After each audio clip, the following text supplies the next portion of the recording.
한반도의 겨울은 잔인하기만 하다. 해마다 수십 마리의 독수리들이 이 땅에서 죽어가고 있는 것이다. 독수리. 날개를 펴면 그 폭이 무려 3m나 되고 몸무게가 10kg에 이르는 겨울철새. 그 녀석들이 신호를 보낸 테스와 초이발산 지역을 찾아갔다. 그러나 그곳에서는 녀석들을 찾을 수 없었다. 위성 추적 장치의 신호도 이미 끊긴 후였다. 촬영팀은 몽골의 수도인 울란바토르시로 돌아와 독수리 전문가를 수소문했다. 몽골 국립대학 동물학과의 곰보바타르 교수는 맹금류 연구의 권위자.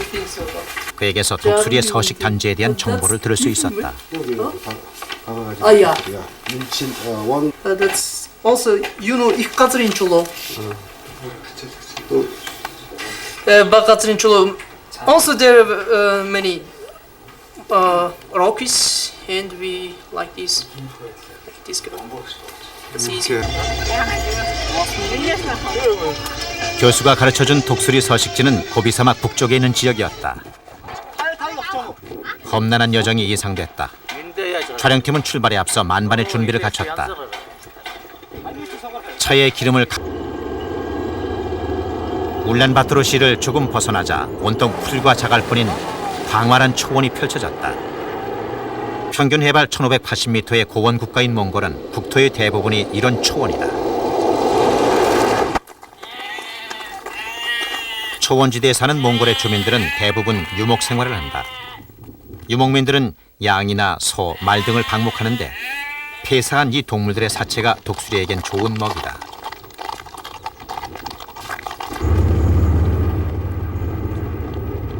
평화로운 몽골의 초원을 끼고 7시간가량 쉬지 않고 달리자 바가가 지린 촐르 지역이 나타났다.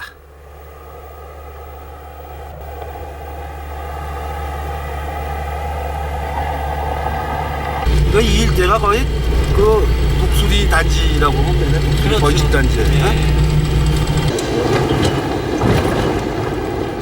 몽골 말로 작은 바위산이란 뜻의 바가가 지린 촐르. 이 지역에는 지금까지의 풍경과는 달리 바위산들이 작은 산맥을 이루고 있었다. 주로 암벽에 둥지를 짓는 독수리에겐 천혜의 조건처럼 보였다.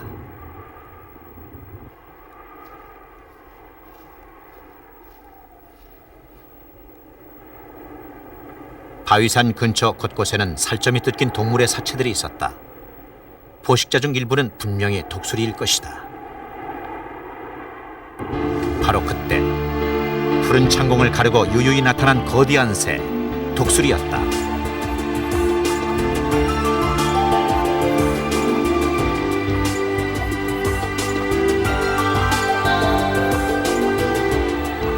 이 척박한 바위산이 녀석들의 보금자리가 분명했다. 이 부근 어딘가에 녀석들의 둥지도 있을 것이다. 둥지를 찾는 일은 그리 어렵지 않았다. 녀석들의 배설물로 거대한 하얀 얼룩이 생긴 암벽. 그 부근이면 어김없이 독수리 둥지가 있다.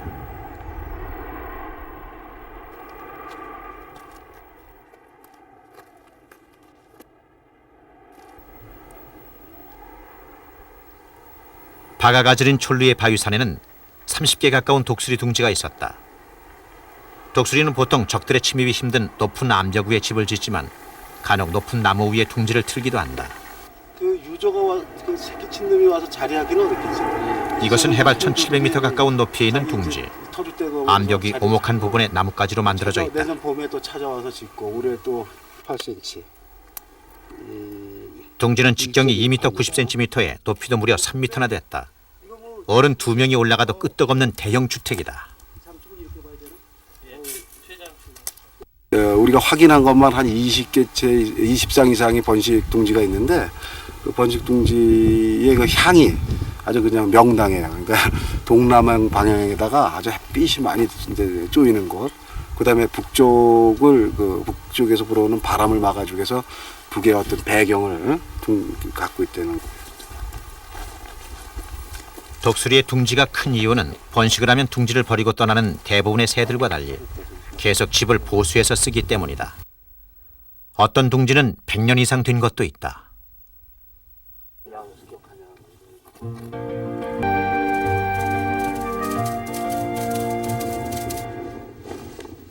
봄이 되면 독수리의 움직임도 바빠진다.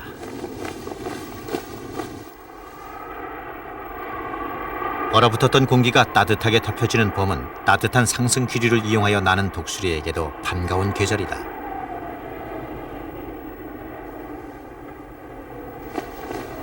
독수리들은 겨우내 게을리했던 둥지 보수를 시작한다. 부지런히 나뭇가지들을 끌어모아 둥지를 더욱 탄탄하고 편안하게 고친다.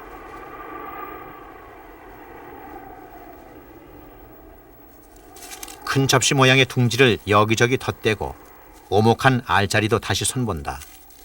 새 식구 맞을 준비를 하는 것이다. 집을 고치는 것은 암컷의 몫만은 아니다. 수컷도 열심히 집안 꾸미기에 나선다. 바야흐로 사랑의 계절이 다가온 것이다.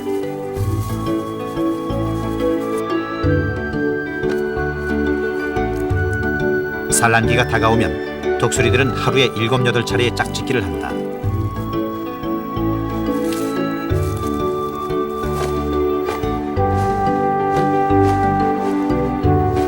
독수리는 한 번 짝을 맺으면 평생을 함께하는 금술 좋은 부부로 알려져 있다.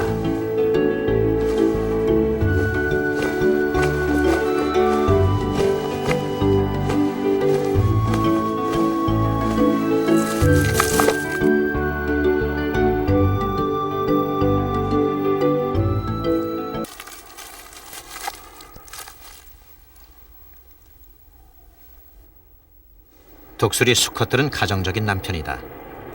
집 짓는 일뿐 아니라 알 품는 일도 아내와 번갈아가며 한다.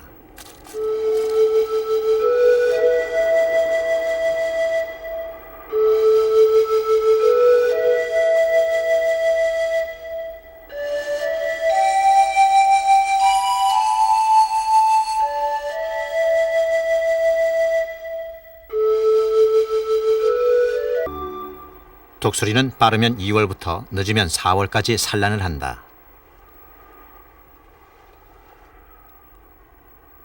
길이가 약 10cm 정도 되는 알을 낳는데 오직 단 한 개만을 낳는다. 해마다 낳는 것도 아니기 때문에 독수리의 번식률은 매우 낮다. 독수리가 멸종 위기에 처한 이유 중 하나다. 어떤 새들은 빠르면 2주일 만에 태어나기도 한다. 하지만 독수리는 약 50여 일이나 되는 긴 시간 동안 알을 품는다. 새들이 알을 품기 전 계속 굴리는 이유는 골고루 체온이 전해지도록 하기 위해서다.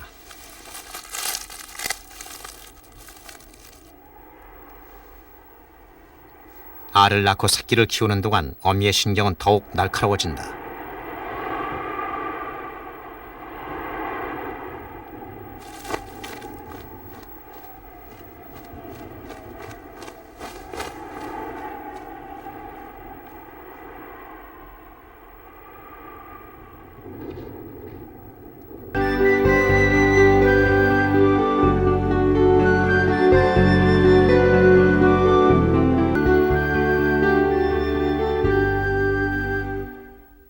지금쯤이면 독수리들이 알을 깨고 나오는 시기. 마침내 50여 일간의 어둠을 뚫고 아기 독수리가 부화하기 시작했다. 첫 번째 구멍을 낸 후부터 완전히 알을 깨고 나올 때까지는 하루가 넘게 걸린다.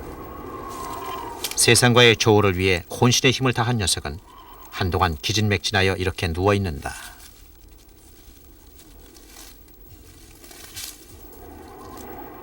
녀석이 엄마만큼 자라 둥지를 떠날 때까진 약 서너 달이 걸린다. 독수리는 모성애가 지극한 새다. 새끼가 다 자랄 때까지 지성으로 먹이를 가져다 나른다.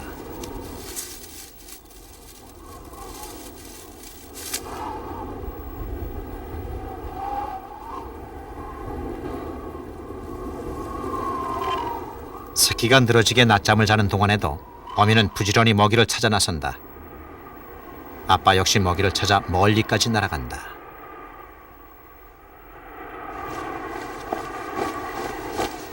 부화 후 20일 정도 지난 새끼. 어느새 중땅만한 크기가 됐다.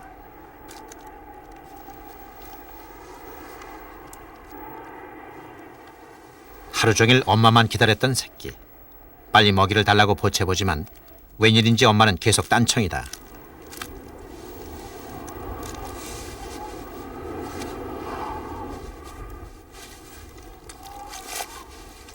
독수리는 먹이를 먹으면 턱 바로 아래에 있는 먹이 주머니에 잠시 저장한다. 그리고 이곳에 그대로 저장해 두었던 먹이를 새끼에게 토해준다. 엄마가 먹이를 가져온 줄 알고 반색을 하는 새끼. 하지만 엄마는 빈손이었다. 독수리는 하루에 한 번 정도만 먹이를 준다. 독수리는 덩치에 비해 먹이를 많이 먹지 않는다.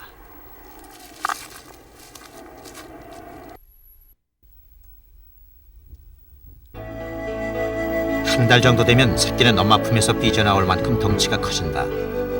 그래도 어미는 계속 새끼를 품어준다. 한낮의 장렬하는 태양과 사막의 거센 바람 속에서 새끼를 보호하는 것이다. 어미는 1시간이고 2시간이고 꼼짝없이 앉아있다. 독수리는 오래 버티는 데는 장사다.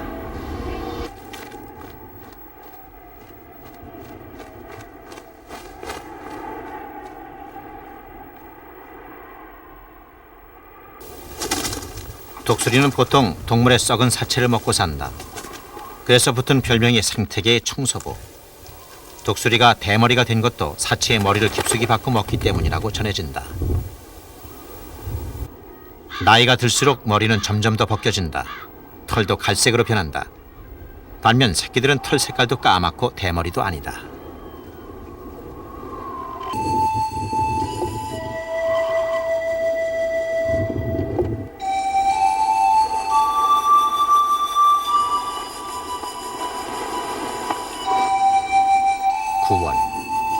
이제 새끼 독수리가 둥지를 떠날 시기가 가까워졌다.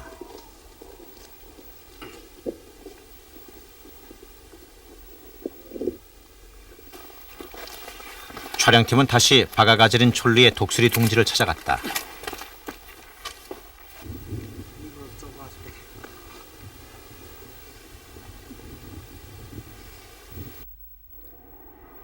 녀석은 어느새 거의 어미만큼 몸집이 자라 있었다. 그러나 아직 털 색깔이 까맣고 머리도 벗겨지지 않았을 뿐 아니라 날지도 못했다. 하지만 녀석은 곧 훨훨 날아 둥지를 떠날 것이다. 촬영팀은 녀석의 이동 경로를 관찰하기 위해 인공위성 추적 장비를 달기로 했다. 독수리가 나는데 전혀 지장이 없는 약 80g 정도의 전파 발신기를 달았다. 헝겊 테이프를 이용해 발신기를 등에 단 후 테이프와 테이프 사이를 수술실로 묶었다. 만약에 몽골이라든가 중국에 구제역이 발생했다. 근데 만약에 경로가 그쪽으로 가는 어떤 독수리가 있다. 그런다면 우리가 예방 조치를 할 수 있습니다. 그러니까 독수리의 이동 경로를 우리가 알고 있는 거하고 모르고 있는 거하고 큰 차이가 납니다.